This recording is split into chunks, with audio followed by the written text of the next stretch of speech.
ये जो लेक्चर है हमारा ये बेस्ड होगा एक्सरसाइज 2.2 के लिए रिलेशंस एंड फंक्शंस के लिए। यहाँ पर रिलेशन फंक्शन हम +1 का कर रहे हैं, राइट। आप +2 में भी रिलेशन फंक्शंस देखोगे, वो थोड़ा सा एडवांस फॉर्म का है। बट यहाँ पर देखते हैं कि देखो लास्ट एक्सरसाइज में हमने 3 चीजें देखी थी, एक कार्टेशियन प्रोडक्ट, राइट। दूसरा हमने देखा था ऑर्डर पेयर, और तीसरा हमने कार्टेशियन प्रोडक्ट के साथ में देखा था कि इसको ग्राफ के ऊपर कैसे शो करना है। तो ये कुछ बातें हमने लास्ट वाले लेक्चर में देखी थी। इस लेक्चर में हम लोग रिलेशंस वर्ड को क्लैरिफाई करने वाले हैं। रिलेशन कैसा होता है, राइट। कितने रिलेशन मुमकिन है, क्या क्या कंडीशन है रिलेशन की, इमेजेस, प्री इमेजेस, डोमेन, को डोमेन, ये सारी बातें भी यहाँ पर देखने वाले हैं। रेंज एंड देन को डोमेन। तो ये हमने कुछ बातें यहाँ पर हमने डिस्कस करनी है, right. So let us start with our topic. भाई सबसे पहले बात करते हैं इसके डेफिनेशंस की। ये डेफिनेशन 2 से शुरू है। डेफिनेशन 1 हमारी ऑलरेडी कार्टेशियन प्रोडक्ट में कवर हो चुकी थी। देखो यहाँ ये कह रहे हैं कि relation R from a non empty set A to a non empty set B is a subset of Cartesian product of A cross B. आप बोलोगे कि क्या यहाँ पर हम स्टेटमेंट पढ़ने आए हैं? नहीं, मैं इनको समझा रहा हूँ ये क्या होते हैं। देखो हमें यहाँ पर एक मैपिंग का कॉन्सेप्ट समझना पड़ेगा, मैपिंग, ठीक है। तो ये मेरे पास देखो एक सेट है, ये एक सेट है। अब ये कैसे सेट हैं आप थोड़ा देख करके हैरान हो रहे होंगे। ये सेट है मेरे पास ए, ये सेट है बी, मैंने इनको बॉक्सेस की फॉर्म में लिख दिया है।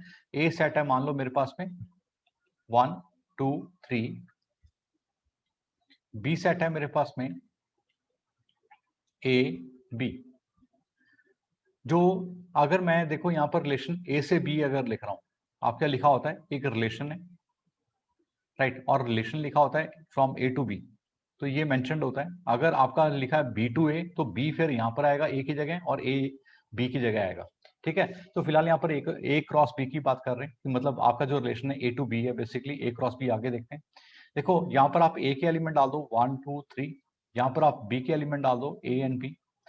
रिलेशन कैसा हो सकता है? देखो रिलेशन का सीधा सा मतलब है किसी भी काइंड का रिश्ता, राइट। ओके, आपका ए का बी से भी 1 का ए से रिलेशन हो सकता है, और हो सकता है आपका 1 का बी से रिलेशन हो, इट कैन बी एनीथिंग। 2 का ए से रिलेशन हो सकता है, 2 का बी से रिलेशन हो सकता है, और ऐसा भी हो सकता है 3 का रिलेशन ही ना हो किसी के साथ में।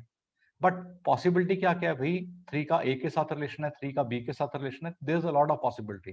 तो जब मैं ये सारी पॉसिबिलिटीज को स्टडी करता हूं तो मैं इस प्रकार से इनको लिखूंगा, A cross B that is 1 A 1 B 2 A 2 B. आप बोलोगे कि ये तो हमने कार्टेशियन प्रोडक्ट में किया था, बिल्कुल किया था, इसलिए किया था ताकि हम रिलेशंस पार्ट को समझ सकें। अब ये जो मैंने लिखा है, ये मैंने लिखा है all kind of possible relations. कितने रिलेशन हैं, है ना। अब इनमें कुछ भी हो सकता है आपके पास एक रिलेशन दिया था R1, और ये ए से बी का रिलेशन है, और ये ऐसे दिया होता, कहते 1 ए एंड 2 बी, मात्र इतना दिया होता। तो लिखा होता कि भाई एक रिलेशन है R1 जिसमें आपके एलिमेंट्स हैं 1 ए एंड 2 बी। तो फिर हम क्या करते हैं, हम इस रिलेशन को ऐसे शो करते हैं यहाँ पर। Let me show it in a very simple way. हम 1 को ए से रिलेट करते और 2 को भाई बी से रिलेट करते, दैट्स इट। ये हमारी बात खत्म हुई थी, ये एक रिलेशन है। ये रिलेशन कितना भी हो सकता है, मैक्सिमम कितना होगा, मैक्सिमम होगा जितना हमारे पास में ये ए क्रॉस बी का प्रोडक्ट बन रहा है, मैक्सिमम इतने रिलेशन हो सकते हैं। इसके ऊपर डिपेंड करता है, वो हम आगे नंबर्स इनका स्टडी करेंगे।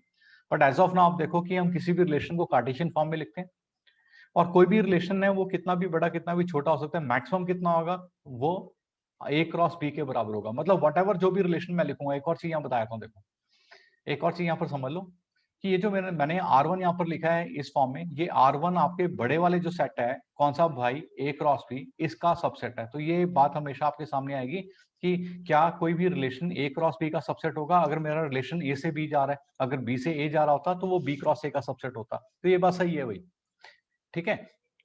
अच्छा, अब दूसरी बात यहाँ पर हम देखते हैं, ये जो पहले सेट में मैंने एलिमेंट यहाँ लिखे हैं, इनको कहते हैं प्री इमेजेस।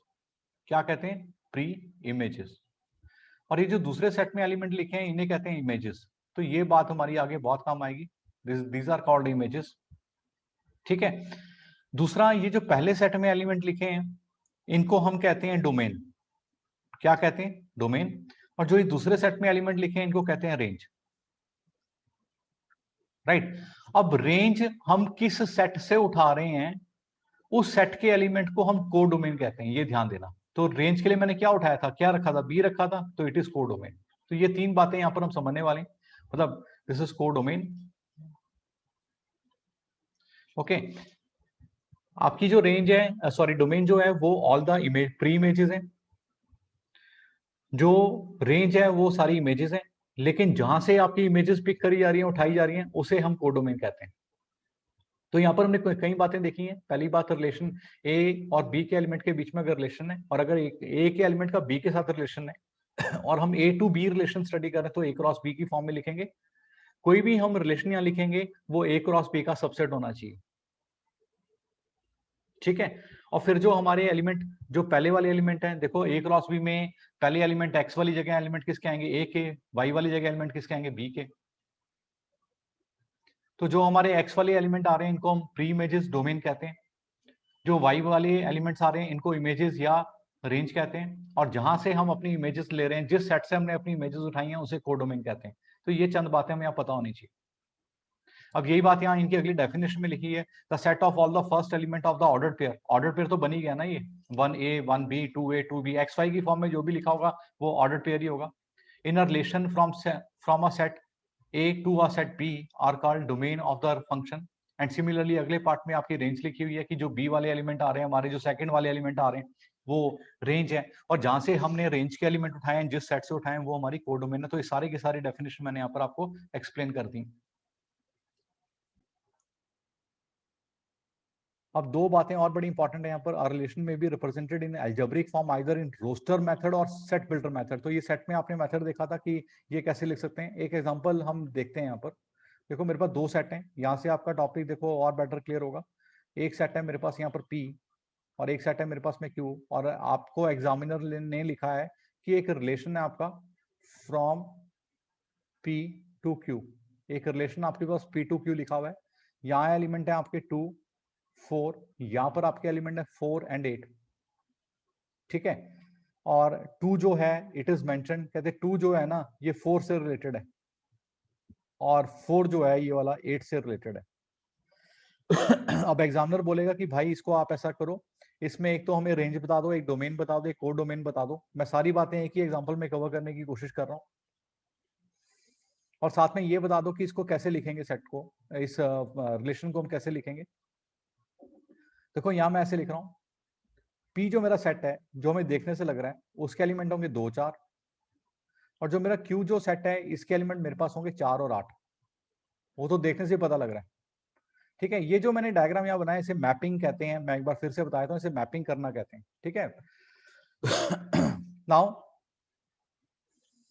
हमारा जो रिलेशन है ये एक्स वाई की फॉर्म में लिखा गया है, समझना इसको, सच दैट, ये जो लंबी सी लाइनें बनाई हैं सच दैट की है। आप इसकी जगह 2 डॉट्स भी लगा सकते हो ऐसे वाले। आपका जो y वाला एलिमेंट है, भाई y वाले ना, ये जो सेकंड वाले एलिमेंट है y के होते हैं, जो पहले वाले एलिमेंट है x के होते हैं। ऑर्डर पेयर में भी हम ऐसे ही देखते थे। जो ये y वाले एलिमेंट हैं ये x वाले एलिमेंट को 2 से मल्टीप्लाई करने पे प्राप्त हो रहे हैं। x वाले एलिमेंट p को बिलोंग करने चाहिए, y वाले एलिमेंट q को बिलोंग करने चाहिए। ये जो मैंने लिखा है इसे हम सेट बिल्डर फॉर्म कहेंगे। क्या बोलेंगे इसको, set builder form.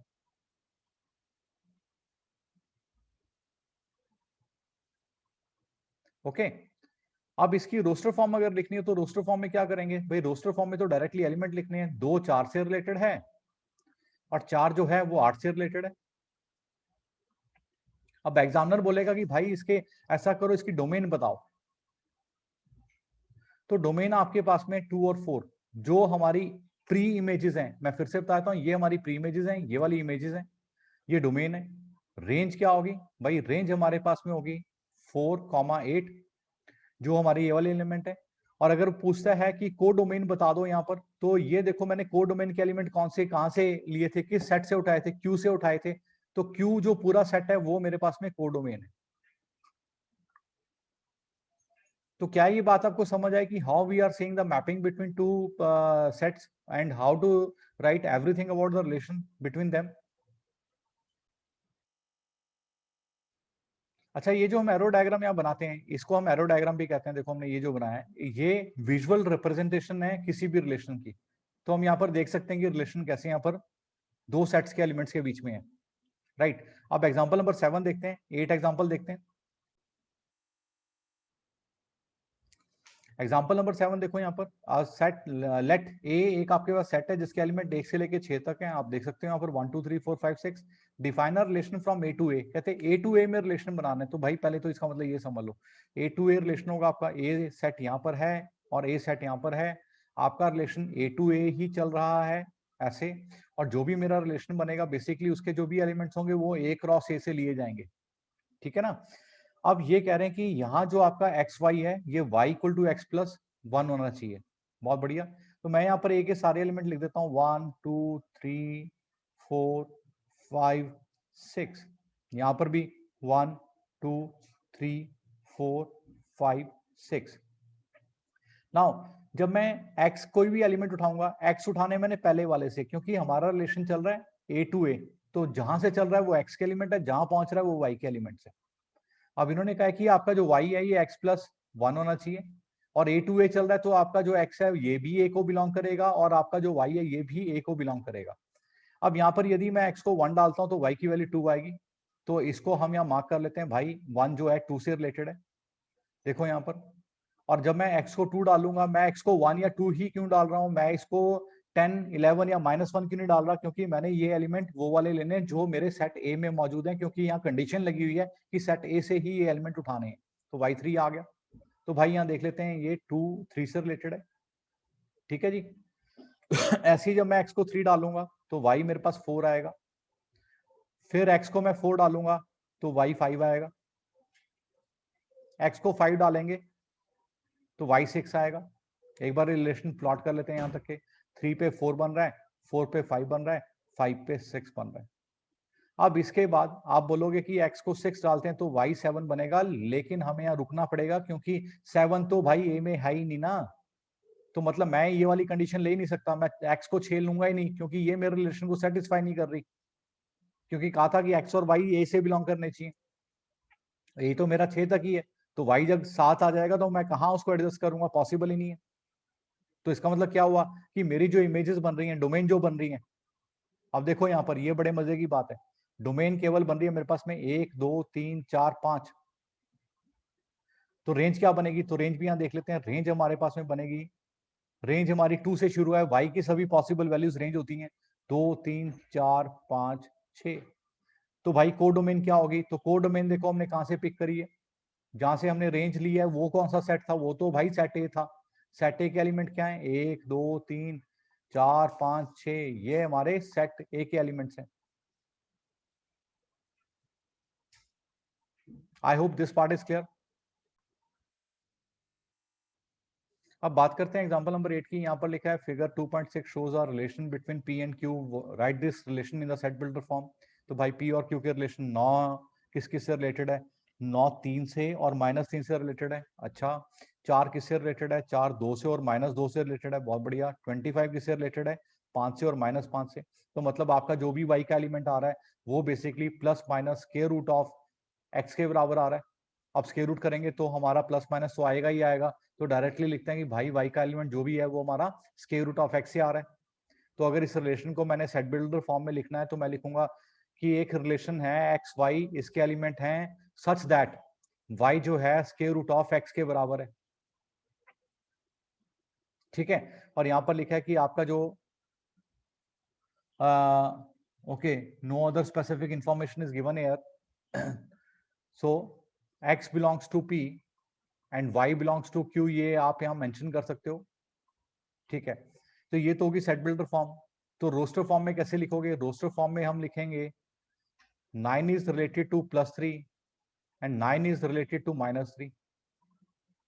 Similarly 4 is related to +2 and 4 is related to -2, and lastly 25 is related to 5 and 25 is related to -5.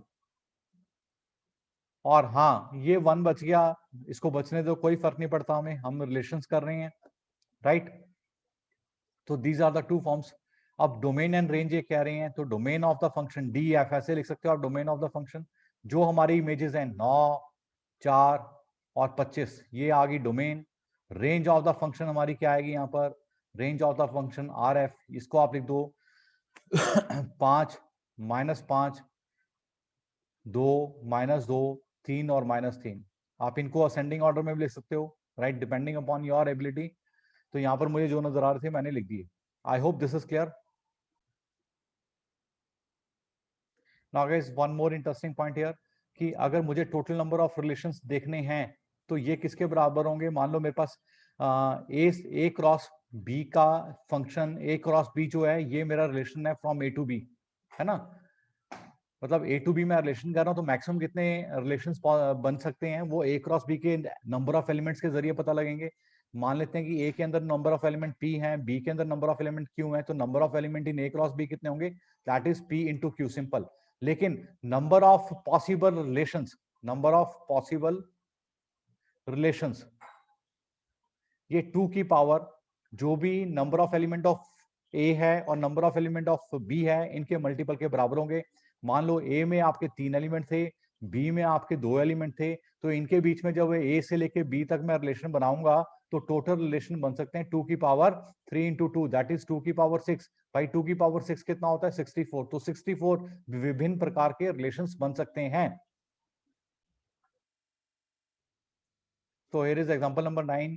A set में 1 2 एलिमेंट है, बी में 3 4 एलिमेंट हैं। Find the number of relation from A to B. तो भाई यहाँ देखो number of relation कितने हमारे बनेंगे, नंबर ऑफ रिलेशंस ये बनेंगे 2 की पावर ए में कितने एलिमेंट है और बी में कितने एलिमेंट है, 2 की पावर 4, ये बन रहा है 16। तो 16 पॉसिबल रिलेशंस हैं।